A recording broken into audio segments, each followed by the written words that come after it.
संवाद। इस कार्यक्रम के प्रायोजक हैं टाटा स्टील फाउंडेशन।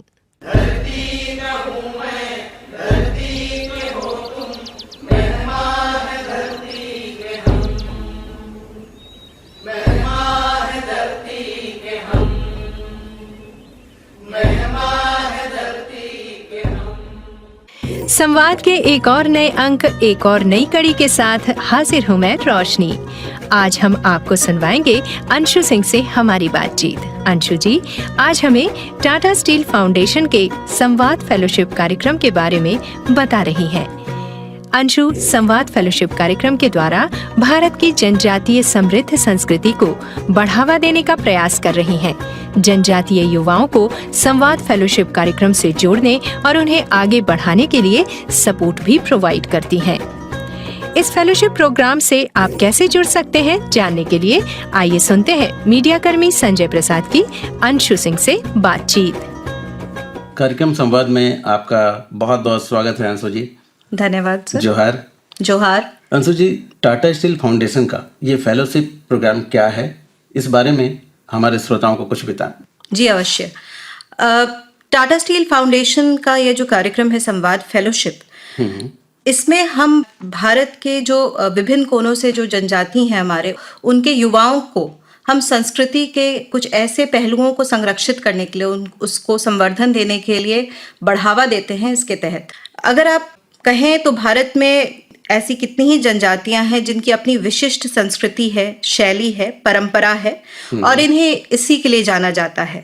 संवाद फेलोशिप एक ऐसा मंच है जो इस समृद्ध संस्कृति को पहचान देती है और उसके संरक्षण और संवर्धन के लिए प्रयासरत। और इसकी शुरुआत जो हुई थी वो 2017 में हुई थी। उस समय हमारे पास कुछ युवा थे और कुछ ऐसे ही हमारे पास आइडियाज आए थे कि हम अपनी जनजाति के लिए कुछ करना चाहते हैं। बहुत वेग आइडियाज़ थे, फिर लेकिन उनको तराशते तराशते कुछ 3 ऐसे हमारे पास आइडियाज़ आए निकल के, जिनको हमने 2017 में उस वक्त फेलोशिप दिया था। आज की डेट में हमारे पास 38 संवाद फेलो हैं जो कि भारत के 31 जनजाति से हैं, 14 राज्यों से हैं और ये सभी जो काम कर रहे हैं ये अलग अलग मुद्दों पे कर रहे हैं। जैसे मैं आपको एग्जाम्पल के तौर पर अगर बताऊं तो जैसे बांग वांग लोसू जो हैं, ये वांचो ट्राइब के हैं, अरुणाचल प्रदेश के। ये हमारे 2017 के संवाद फेलो हैं। अच्छा। इन्होंने वांचो भाषा की लिपि विकसित की है और साथ ही साथ इसके ऑनलाइन उपयोग हेतु उन्होंने एक यूएस आधारित यूनिकोड कंसोर्टियम भी अंकित करवाया है। बांग वांग ने कुछ वांचो लिपि में कुछ बुक्स भी तैयार किए हैं जिसे स्टेट गवर्नमेंट ने स्कूल करिकुलम में भी अपनाया है। ये तो बहुत बड़ी उपलब्धि है। जी जी। उसी तरह तौकीर हैं। तौकीर आते हैं वन गुज्जरी जनजाति से, उत्तराखंड के। ये 2020 के संवाद फेलो हैं और इन्होंने गुज्जरी भाषा में 3 किताबें लिखी हैं जो पहेलियों पे हैं, लोक कथाओं पे हैं और लोक साहित्य पर है। गुज्जरी भाषा की एक शब्दकोश का भी निर्माण तौकीर ने किया है। आमना भी वन गुज्जर जनजाति की हैं, उत्तराखंड से ही हैं और आमना की कहानी बहुत असाधारण, मैं कहूँगी असाधारण इसलिए क्योंकि एक लड़की जो कभी अपने गांव से निकली नहीं थी, वो जमशेदपुर आती है अपने प्रोजेक्ट के बारे में। यहाँ लोगों को न सिर्फ कॉन्फिडेंस के साथ बताती है, वो पूरा आत्मविश्वास के साथ तो अपने प्रोजेक्ट को पिच करती ही है, पर वो फेलोशिप लेके जाती है। क्यों? क्योंकि वो उसकी जो कहानी है, वो जो बात रखती है यहाँ कि हमारे वहाँ महिलाओं की जो कहानियां हैं वो महिलाओं तक ही रह जाती हैं, वो उभर के सामने नहीं आती क्योंकि किसी ने ज़रूरी नहीं समझा कभी उसे लोगों को बताना। तो मैं उनको महिलाओं की कहानियों को महिलाओं के दृष्टिकोण से लिखना चाहती हूँ। तो इसके लिए हमने रोशनी का काम कर रही है। जी, इसके लिए हमने उन्हें फेलोशिप दिया और अब मुझे लगता है अभी तक 12 कहानियां लिखी हैं और सभी कहानियां एक से बढ़कर एक हैं और उस कल्चर की खुशबू आएगी उस कहानी से। आप जब उस कहानी को पढ़ेंगे ना, आप इलस्ट्रेशन देखेंगे तो आपको लगेगा कि आप एकदम झलक पा रहे हैं उत्तराखंड के एक गाँव की, एक घर की, वहाँ के लोगों की आवाज शायद आपके कान में आए उस कहानी के माध्यम से। जीवंत चित्रण, एकदम जीवंत चित्रण हो रहा है। तो ये जो फेलोशिप है टाटा स्टील फाउंडेशन का, ये किस तरह से यूनिक है और कैसे ये सबसे अलग है? अलग इसमें बहुत बड़ी चीज क्या है, अगर आप बाकी फेलोशिप्स को देखें तो आपको बाकी फेलोशिप्स में कहीं ना कहीं एक क्वालिफिकेशन मांगा जाता है, एक आपका एजुकेशनल क्वालिफिकेशन। हमारे यहाँ इस फेलोशिप के लिए कोई एजुकेशनल क्वालिफिकेशन नहीं है। अगर आप नहीं भी साक्षर हैं और आप में के अंदर वो जज्बा है कि आपको करना है फेलोशिप, तो आप अप्लाई कीजिए। आप किसी की मदद लेके अप्लाई कर सकते हैं। आप अप्लाई कीजिए और फिर आप आके हमारे सामने अपनी आइडिया को पिच कीजिए, आप उसे प्रेजेंट कीजिए। अगर उस आइडिया से हम कन्विंस्ड है, हमारी जूरी कन्विंस्ड है, तो डेफिनेटली हम आपको मौका देंगे। तो कोई दूसरी चीज है कि अगर आप देखें किसी भी कॉर्पोरेट द्वारा किया जाने वाला ये एकमात्र इस तरह का कार्यक्रम है। जी बिल्कुल। तीसरी बात अगर आप देखेंगे तो मैक्सिमम लोग टैंजिबल हेरिटेज के बारे में बात करते हैं या काम करते हैं, मूर्त विरासत के ऊपर। हम फेलोशिप में ज्यादा जो पुश दे रहे हैं, ज्यादा जो ध्यान दे रहे हैं, वो हम इंटैंजिबल हेरिटेज के ऊपर या अमूर्त विरासत के ऊपर दे रहे हैं। इंटैंजिबल हेरिटेज है वो कुछ लोगों तक ही सीमित है और हो सकता है वो लोग अगर कल को गुजर जाए, खुदा ना खास्ता, तो हो सकता है कि वो दिखेगा ही नहीं, वो खत्म हो जाएगा, उस पीढ़ी के साथ समाप्त हो जाएगा। इन चीजों पे ध्यान देने की बहुत जरूरत है और संवाद फेलोशिप इस तरफ काम कर रहा है, इन्हीं मुद्दों पर, इन्हीं चीजों पर, इनको जीवंत रखने के लिए प्रयासरत है। चलिए, और ये इस पीढ़ी के लोगों से ये चीज लेकर अगली पीढ़ी तक पहुंचाने का ये जो पुनीत कार्य कर रहे हैं, बहुत बहुत शुभकामनाएं हैं आपको। धन्यवाद। आप कार्यक्रम में आए और इतनी अच्छी जानकारी दी, आपको बहुत बहुत धन्यवाद। जोहार। अभी आप सुन रहे थे टाटा स्टील फाउंडेशन के फेलोशिप कार्यक्रम की अंशु सिंह से मीडिया कर्मी संजय प्रसाद की बातचीत। आइए अब आपको मिलवाते हैं हो जनजाति की सुमन पूर्ति से। सुमन पूर्ति संवाद फेलोशिप कार्यक्रम के तहत हो जनजाति के विभिन्न अनुष्ठानों में प्रयोग होने वाले मंत्रों पर रिसर्च कर रही हैं। सुमन किस तरह से अपने रिसर्च वर्क को आगे बढ़ा रही हैं और भविष्य को लेकर इनकी क्या क्या योजनाएं हैं, जानने के लिए आइए सुनते हैं सुमन पूर्ति से मीडिया कर्मी संजय प्रसाद की बातचीत। सुमन पूर्ति जी, कार्यक्रम संवाद में आपका बहुत बहुत स्वागत है। जोहार।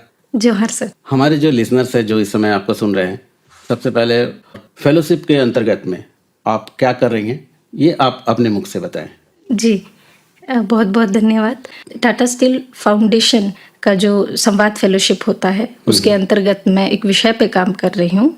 मैं हो जनजाति के अनुष्ठानों में प्रयोग में आने वाले मंत्रों का संरक्षण कर रही हूँ मैं।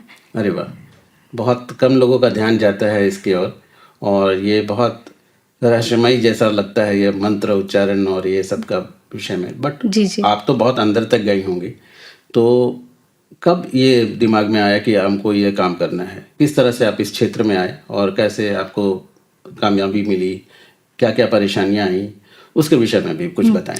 जी, ये जो विषय है मेरे लिए भी बहुत मिस्टीरियस रहा जब मैंने इसको चुना, और कह सकते हैं कि मैंने अचानक से नहीं चुना। शुरू से ही इस चीज़ के प्रति मेरे अंदर में बहुत सारे प्रश्न थे, क्योंकि मैंने दोनों तरीके से देखा है अपने हो समुदाय को।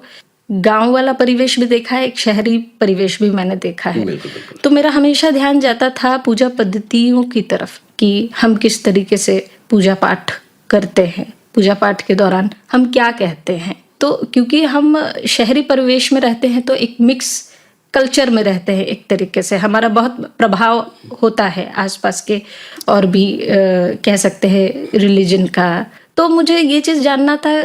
बचपन में बहुत कंफ्यूजन हो गया था, मतलब मैं केंद्र नहीं कर पा रही थी। तो मुझे ऐसा लगता था कि क्या है इन सब चीज़ों को जानने के लिए, और जानने के लिए मुझे क्या करना चाहिए। इस चीज़ के प्रति क्यूरियोसिटी रही। तो स्पेशली कोविड के बाद मैं कहूँगी कि बहुत लोग मेंटल हीलिंग की तरफ बढ़ रहे थे, उस तरफ सोच रहे थे। तो मंत्र का एक, जैसे मैं भी एक मेडिटेशन में करते रहती हूँ, तो मंत्रों का प्रयोग भी उसमें होता है। कुछ कुछ ऐसे मेडिटेशन है जो आप मंत्रों के साथ करते हैं। तो मुझे ऐसा लगा कि जो बचपन जो उत्सुकता थी मैं कहूँगी कि वो मुझे फिर से ट्रिगर किया उसने। फिर मुझे लगा कि हमारा जो मंत्र क्या होगा, हमारा मंत्र क्या होता होगा। और मैं ऐसे मौके और ऐसे समय की तलाश में थी जहाँ पे मैं इस चीज़ को लेके आगे बढ़ूँ। बिल्कुल। और मैंने पता किया कि क्या इस तरीके के कोई फेलोशिप हैं, तो मुझे पता चला कि हाँ, टाटा स्टील फाउंडेशन एक फेलोशिप देती है। अच्छा। जिसमें आप अपने जो समुदाय से जुड़े विषयों पे आप काम कर सकते हैं। फिर मैंने तुरंत अप्लाई किया और फॉर्चुनेटली मेरा सिलेक्शन हो गया। और इस चीज़ के ऊपर मैं लगभग 1 साल होने को है मैं उस पर काम कर रही हूँ अभी भी। तो शुरू में वाकई ही काफ़ी परेशानी हुई, कहूँगी कि बहुत सारे चैलेंजेस आए। जैसे मंत्र जो शब्द है इसकी धारणा ही अलग है। उधर मंत्र कहते हैं कि मंत्र, अरे नहीं, हमारे इसमें मंत्र नहीं होता है, वो तो झाड़ फूक ओझागुनी वो लोग यूज़ करते हैं, है ना, वो इस्तेमाल करते हैं मंत्र को। तो मुझे ये समझाने में लगा कि नहीं, मंत्र का जो अर्थ है वो किसी पवित्र शब्द, पवित्र वाक्य या पवित्र साउंड ध्वनि से है, जो आपको एक केंद्र से जोड़ता है, आपको किसी एक शक्ति या कह सकते हैं कि दिव्य शक्ति से जोड़ता है, या कहे कि एक केंद्र से जोड़ता है। बिल्कुल बिल्कुल। तो ये मुझे समझाने में थोड़ा सा समय लगा। हाँ, उसके बाद मुझे धीरे धीरे पता भी चला। हाँ, मंत्र तो नहीं कहते हैं हमारे इसमें, पर जैसे हमारे गांव के जो पुजारी दियूरी होते हैं, दियूरी कहा जाता है उनको, तो वो गुआरी करते हैं। वो जब ईश्वर से जुड़ते हैं, उस केंद्र से जुड़ते हैं, तो उसके लिए वो गुआरी का माध्यम अपनाते हैं, तो उसके ज़रिए से जुड़ते हैं। तो मैंने गुआरी को एक कह सकते हैं कि आप एक मंत्र की संज्ञा दिया जा सकता है। और जैसे काफ़ी किताबों से भी ये रेफरेंसेस मिलता है कि जो हमारे जो वाद्य यंत्र है, जो दामद दुमंग जिसको बोलते हैं, मांदल बोलते हैं, नगाड़ा बोलते हैं, बिल्कुल बिल्कुल। तो जो शादियों में बजाया जाता है उनको, वो सिर्फ साउंड सिर्फ सेलिब्रेशन के लिए नहीं होता है, उस साउंड को भी मंत्रों की संज्ञा दी गई है। और आपको आश्चर्य होगा इस बात पे कि जो हमारा जो लिपि है, वो समुदाय की जो लिपि है वारंगचीती, तो उनके जो शब्दों का जो साउंड है, उन्हें भी कई लोग मंत्रों की संज्ञा देते हैं। अच्छा। विपत्ति में वो उन शब्दों को दोहराते हैं। तो इस तरीके की चीज़ें मतलब मेरे सामने आई। मंत्रों की अगर बात की जाए तो आप देखेंगे कितनी वैरी करती, कितनी अलग सी चीज़ें मतलब मिल रही हैं। और हाँ, जहाँ तक मेरे प्रोजेक्ट की बात है, अभी क्योंकि मेरा जो माध्यम है वो ऑडियो विजुअल डॉक्यूमेंटेशन का है। अच्छा जी। तो सारा जो उसकी डिपेंडेंसी है वो फेस्टिवल्स पे है। तो मैंने अभी जुमनामा तक का, जुमनामा हमारा एक फेस्टिवल होता है। किस तो महीने हाँ, किस महीने में होता है जी? अभी चल रहा है वो। अच्छा, मतलब अक्टूबर नवंबर में चलता है। जी जी जी। तो अभी चल रहा है, तो उसका कुछ हमने फुटेजेस लिया है। और अभी जो मांगे पर्व और बहा पर्व है, सिर्फ उसका फुटेजेस हमें लेना होगा। मेरा आगे का यही मानना है कि जो भी विजुअल फॉर्म में ये जब तैयार होगा, तो मैं अपने कम्युनिटी के बीच में उसको दिखाऊं। अच्छा, उसको दिखाऊं ताकि ये चीज़ें हैं पर प्रैक्टिस में नहीं है। बिल्कुल। तो मुझे फिर से रिवाइव करना पड़ रहा है उस चीज़ को। मैं कहती हूँ अभी कि नहीं, बैठना है, अभी थोड़ा सा ध्यान करना है। अच्छा, अभी तो इस तरीके से मैं एक एज पर्सनल भी, हाँ पर्सनली भी मैं उस चीज़ को इनिशिएट कर रही हूँ। और साथ ही साथ मेरा यही मतलब इस चीज़ को आगे ले जाने का मोटिव यही है कि ये जो चीज़ है ये प्रैक्टिस में आए, ताकि लोग भूले नहीं। तो ये एकदम विलुप्ति के कगार पे है, तो इसको डॉक्यूमेंटेशन करना बहुत ही ज़रूरी मुझे लगा। इससे जानकारी मैंने जो प्राप्त की है, मैं चाहती हूँ कि जो आने वाला भी जो जनरेशन है उस तक भी ये चीज़ें पहुँचे, वो भी इस चीज़ को लेके जागरूक हो और ये सारी चीज़ें जो हैं प्रैक्टिस में आए। बिल्कुल, बहुत बहुत धन्यवाद। जोहार। हो जनजाति की सुमन पूर्ति से मीडिया कर्मी संजय प्रसाद की बातचीत अभी आप सुन रहे थे। तो श्रोताओं, आप भी संवाद के इस जनजातीय महासम्मेलन का हिस्सा जरूर बने और हमारा ये कार्यक्रम भी सुनते रहे प्रतिदिन इसी चैनल पर इसी समय। आप अपने सुझाव और अपनी प्रतिक्रियाओं के लिए हमें मेल कर सकते हैं। हमारा मेल ID है radiofm390@gmail.com। तो फिर मिलने के वादे के साथ अब रोशनी को दीजिए इजाजत। नमस्कार, जोहार। संवाद इस कार्यक्रम के प्रायोजक थे टाटा स्टील फाउंडेशन।